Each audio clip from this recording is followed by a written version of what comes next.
This is just the beginning. Hi, I'm Kim Hart at Axios. Thank you so much for joining us today. I'm coming to you live from my home in Falls Church, Virginia, and welcome to the first Future of Employability virtual event in a two-part series at the RNC. Welcome to our live stream audiences from Facebook, YouTube, Twitter, LinkedIn, and of course on Axios.com. The second event in this series will be on Thursday, where we will hear from FIL founder Frank Luntz and the president of Microsoft, Brad Smith. Today's show will be 30 minutes long, with two segments on North Carolina's economic recovery amidst COVID-19. We will unpack how digital tools and innovation have altered the workforce and can aid inclusive economic recovery and access going forward. Also joining me for these worthy interviews is my colleague, Margaret Tolive, Axios White House and Politics Editor. Thank you to our sponsor, Microsoft, for making this event possible. And we encourage you to join the conversation using the hashtag Axios Events and the @Axios handle on Twitter. And for the latest news, as always, please follow our dashboard at Axios.com. Our first guest today is Thomas Parrish. He is the Acting Secretary and State Chief Information Officer for the North Carolina Department of Information Technology. He's joining us live now from Raleigh, North Carolina. Welcome, Thomas. Thank you for being here today. Glad to be here today. So, Thomas, why don't we start by you telling me a little bit of how long you've been in your role there in North Carolina and how it's changed, how your priorities have changed since the pandemic hit. Well, I've been in my role for approximately 3 weeks, so I'm adopting a role right in the midst of the pandemic. So as far as the state of North Carolina goes, technology in terms of how we're doing business has changed significantly. We're now mostly remote. Most of our workforce is migrated to a remote or hybrid remote workforce. So we are experiencing dramatic change in how we're functioning in the world of COVID right now. And you are also working very closely with the state legislature as well as the governor's office to really make a big push on the connectivity front. Can you tell me a little bit about that three-pronged approach that you're working on? Well, the crux of what we're trying to do is number one is connect our students. Right now, we're focused on getting students connected and moving forward with making sure all our rural areas and the areas across North Carolina are able to get the connection. Not only moving wide broadband out to rural areas, but ensuring that we have the connectivity, the affordability to make that possible. So I'm working with the governor's office, our legislative branches, and also with the private sector to ensure we can acquire the resources to make sure we can get the technology out there to our communities. And North Carolina is a very rural state. About 80 of the state's 100 counties are rural.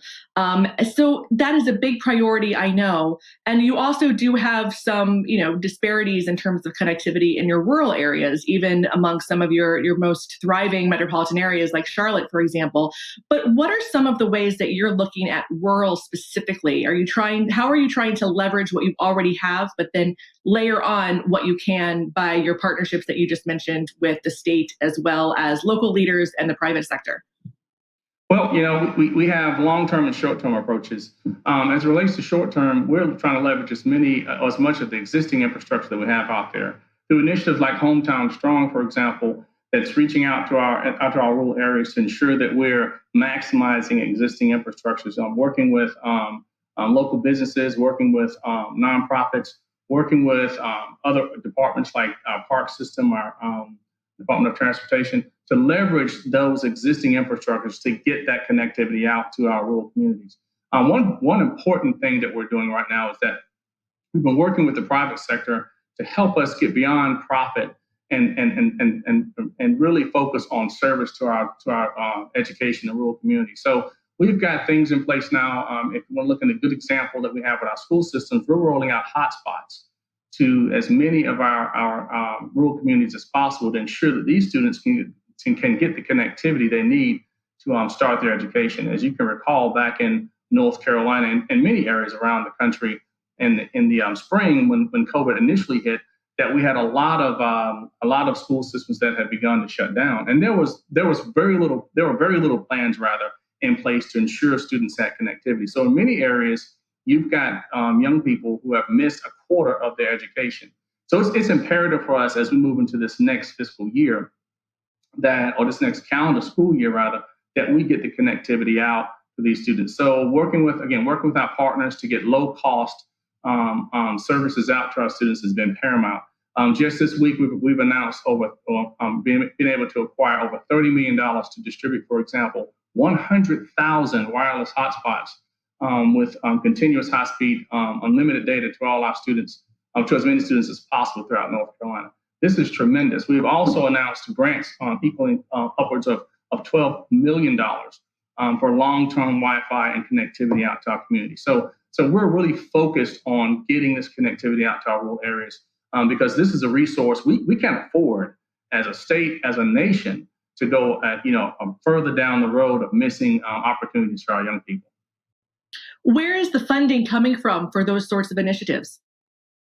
From many different directions. Many are coming from state appropriations, coming from grant funds like the CARES Act, and also coming from the private sector. So we're combining all these different initiatives to work to close these gaps that we have. And there's excuse me, there's more funding opportunities coming. We have a short session that will start next week, and we also will be asking for additional funding there to ensure we can get the connectivity technologies out to our communities. Got it. And I know many schools in North Carolina started the fall semester last week. Is that right? Yes, many started last week. For myself, I have some young kids. I have now a 13-year-old. It was 12 until yesterday. 13-year-old and a 16-year-old, and they started school next week. They're in public schools. And for us, for example, I stay in a urban environment, Rocky Mountain, North Carolina, and excuse me. We had very little trouble connecting, but I do have relatives that stay less than 10 minutes away from me. I had my nieces and nephews here that very first week until they can get on board, until they receive their mobile devices to get them connected. So our governor and our legislative branches are doing a great job in ensuring that we're getting the resources out there to ensure our kids are connected. And what's really beautiful about it is that we're putting aside politics. We're putting aside profit. This is not something this is not business as usual. We are in a crisis here in the United States and in North Carolina, and it's great to see that we have all these different parties coming together to make this happen for our kids and for our rural communities. And it even spans beyond education. I mean, beyond the technology components, there's an education piece as well. Connectivity involves a couple of things, or three things. It involves the technology to make it happen. It involves the education piece, so that you know how to use that technology. And then it involves the affordability piece. So all these things are coming into connection, or overlapping one another to ensure we are making connectivity happen for North Carolina. And it's a beautiful thing. And you said that this is not business as usual. There is the broadband connectivity, the digital divide, these are the gap between the two. These are not new issues. This is something that areas, both rural and urban, have been struggling with for decades now.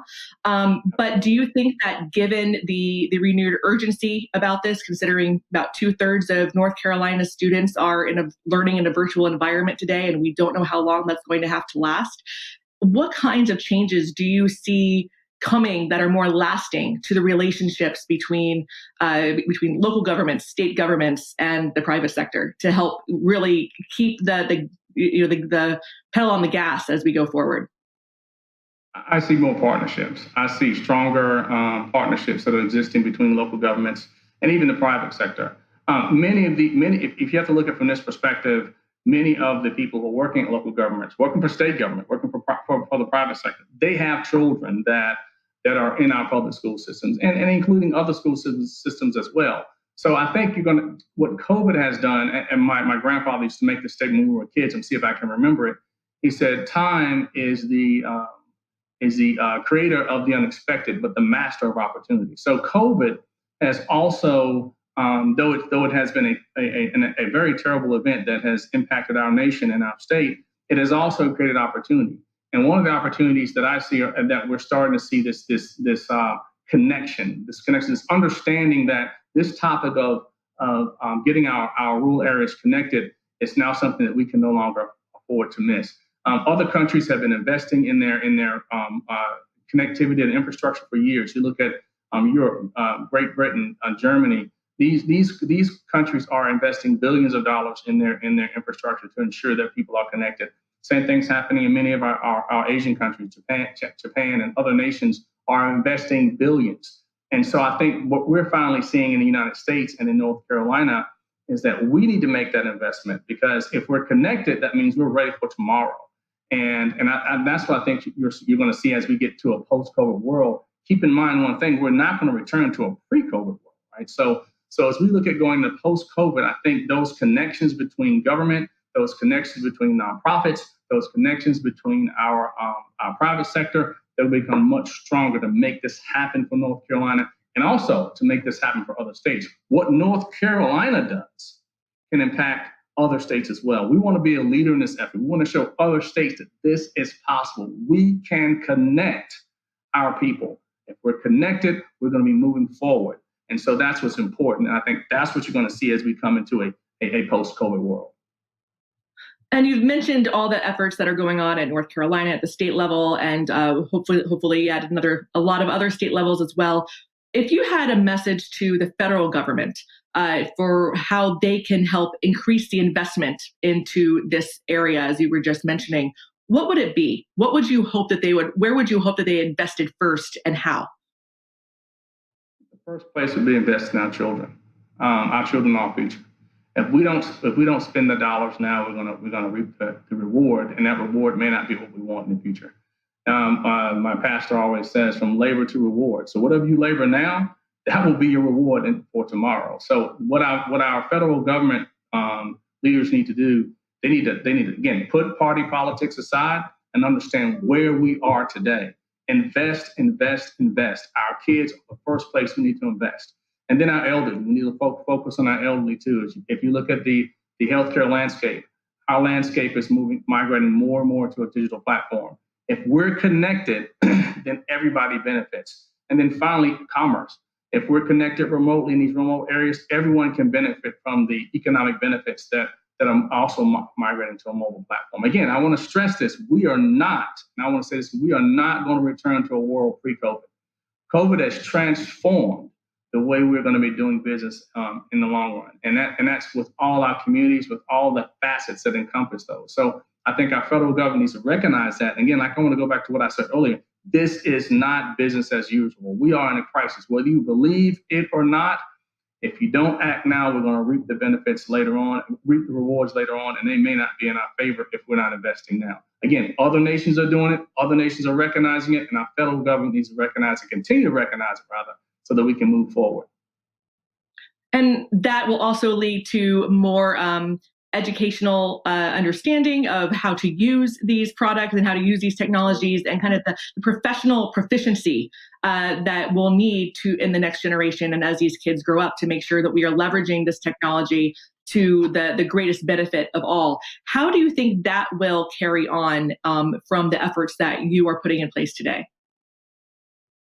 I think it's going to carry on and to all our favor. I mean, what we do today, tomorrow is going to say thank you, right? And so it's just like a domino effect. What you put in place now is going to continue to make more dominoes fall in our favor and move forward.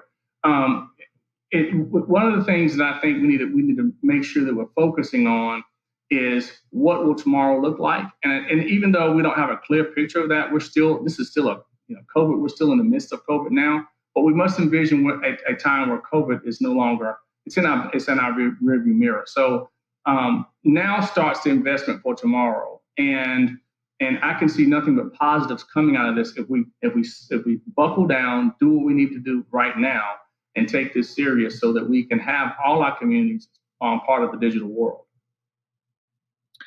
And you mentioned you have young kids who are in school, have started the public school system back into the school year. Your wife, I understand, is a math teacher in middle school. Yes, she is. As we wrap up our conversation today, any great hacks that you or your wife have come up with for getting the most out of virtual education, or making sure that kids stay engaged as much as possible? Yes, one of the things that we found that's very important is spending time working with your children so they understand technology from an education perspective. Start early. Don't wait to the last minute.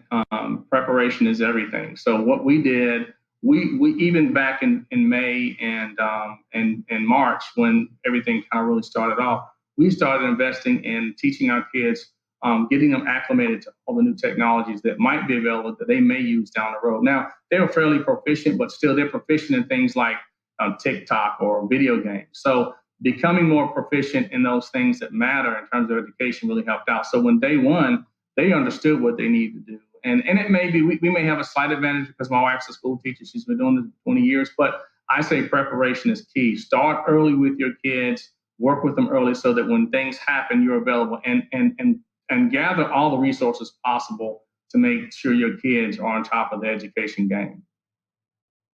Thank you. Great advice. Thank you so much, Thomas Parrish, for joining us today. We really appreciate you making the time. Thank you. You have a good evening or good afternoon. You too. Thank you. Up next, we have a video from our sponsor, Microsoft, followed by an interview with my colleague, Margaret Tolev, Axios White House and politics editor. Wealth disparity in this city in particular is extremely marked, where there have been barriers to basic educational services, health services, etc., due to lack of wealth. We're trying to make sure that these folks have just as much of a fighting chance.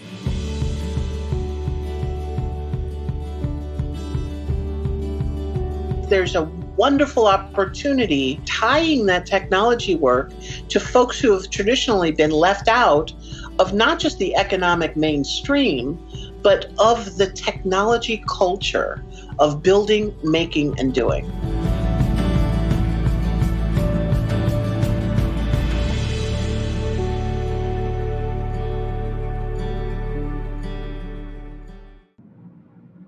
Our next guest is the Chief Information Officer of the City of Charlotte, North Carolina.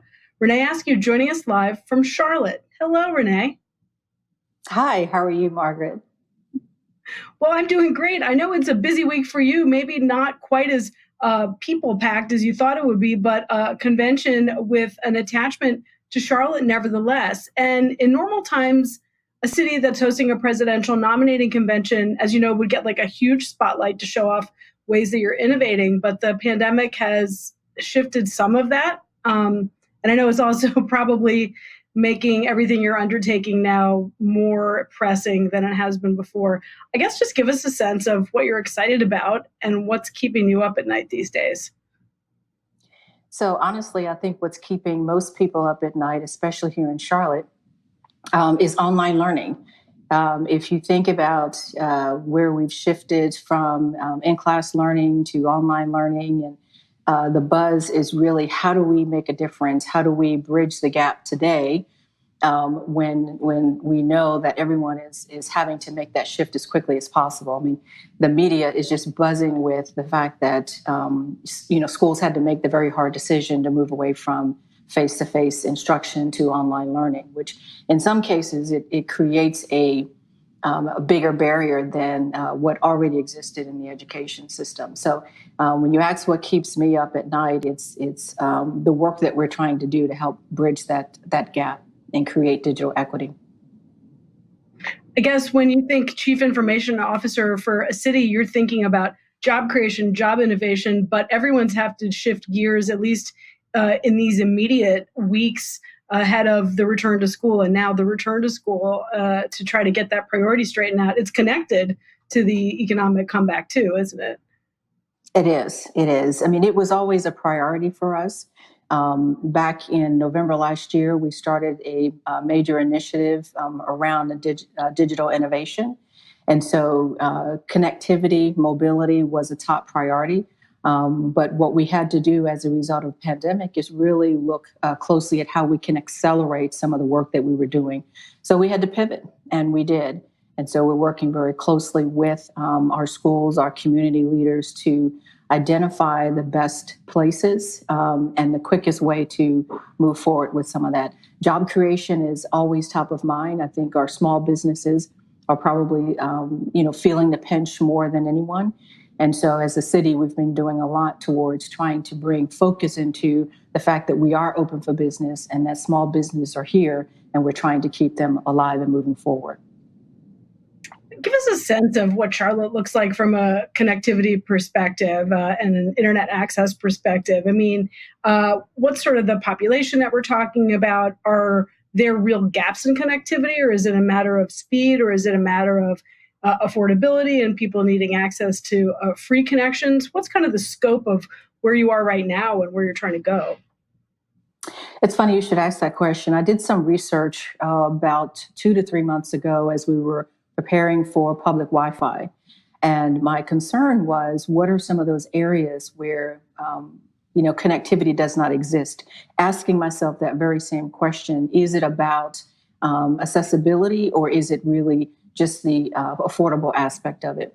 And so the majority of those within the Charlotte-Mecklenburg area have the ability to get access to internet.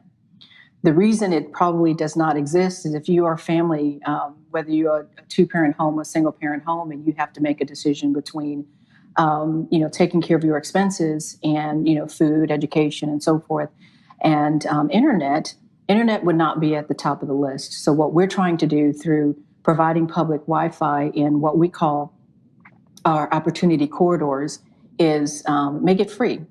Provide free access in multifamily home communities, some public spaces, so that you don't have to worry about that particular expense. You came from Houston. Houston and Charlotte are two of the cities with this distinction. I know last year Charlotte made some headlines, and I think this is what you were talking about, for signing on to a 3-year plan that is called a Smart Cities Initiative. Like, what exactly is that? What does it involve, and how far along are you? Kicked off in November 2019. There are 5 pillars. One pillar is connected mobility. The other is connected neighborhood. Safe communities is also important to us as well. Workforce development, and then smart lighting.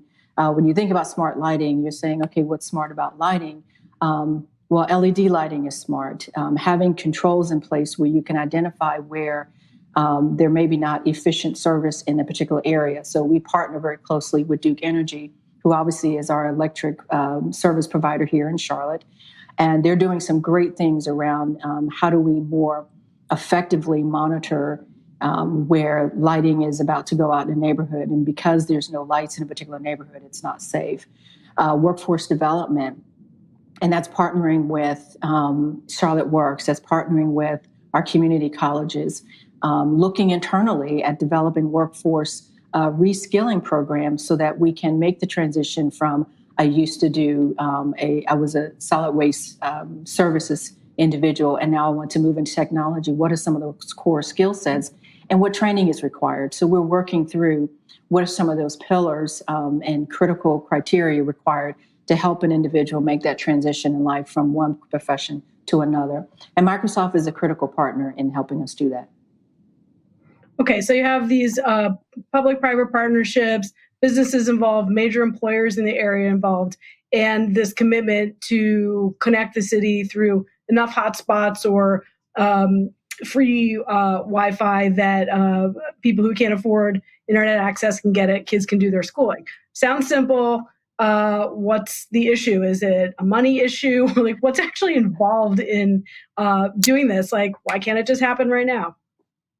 I know it's not simple at all, but it sounds great. It sounds simple, but in actuality, it takes time. What we are doing is we're partnering with other agencies. So we're partnering with our community, Charlotte-Mecklenburg schools. We're partnering with our county. We're partnering with Queen's University, and Queen's University has a program called Digital Charlotte, which is about digital learning, digital knowledge, and helping people understand what that means. So as we partner together, the benefit of that partnership has multiple folds. One, as a city, we're looking at 15 different locations for public Wi-Fi, and that is 10 residential spaces and 5 public spaces. And so while we're doing that, we want to make sure that we are not stepping on each other's toes as a community. And so we get together and talk about what each organization is doing and how we can work together to help, because we all have a vision for digital equity. We have a vision for bridging a digital divide. And so the best way to accomplish that is for us to work together. And so Charlotte-Mecklenburg Schools, who's the major school district here in Charlotte, already has the ability to provide hotspots to those students that need them. So they have Chromebooks. They've been assigned to the students. Those students that need hotspots are able to access hotspots. But obviously the funding for that doesn't last forever. So the funding for the hotspots may take them till the end of the year, maybe the first of next year. Well, that gives us a little bit of time to put our public Wi-Fi in place. Also, Charlotte-Mecklenburg schools are helping us understand what are some of those communities that have the greatest need for internet access. And so we can prioritize our list of residential spaces such that we can tackle those first. So it's really, it takes a village, it takes a community, and it takes more than just one organization to make this happen. What's the timetable that you guys think it will take to reach the goal of creating those 15 areas and sort of realizing the vision that you have in mind? Is that a 6-month project or a 2-year project? How long is Charlotte's timeline for this? Oh, we're going to be very aggressive about this one. So we have federal funding that's been made available to us. The City Council approved $1.5 million in CARES funding, which is the federal funding I referred to. That funding expires in December. So we will aggressively stand up as many locations as possible between now and then. So we have a feasibility study that we're conducting right now. That feasibility study will let us know exactly what it's going to take to stand up Wi-Fi in which areas and how many parallel projects do we need to kick off in order to get that done by December. We're very hopeful that we can get all 15. If we cannot, that's where the partnership comes in. We're going to quickly identify what locations the city of Charlotte can get done. And then the community of companies and organizations I spoke of earlier, we may say we can get these 8 done. Who can help us with some of the others? And across the city, looking at opportunities for us to work together to stand up public Wi-Fi. But basically spend the federal money while you got it. Don't as count on quickly it as possible. I was going to ask you, like, there's so many different ways to see this pandemic in terms of its connections with government and the ability to have money to pay for services. And like, on the one hand, obviously the economy everywhere has taken a massive hit. It's going to make a lot of things harder to do in the long run because there'll be less money available. But on the other hand, there's like this infusion of cash and the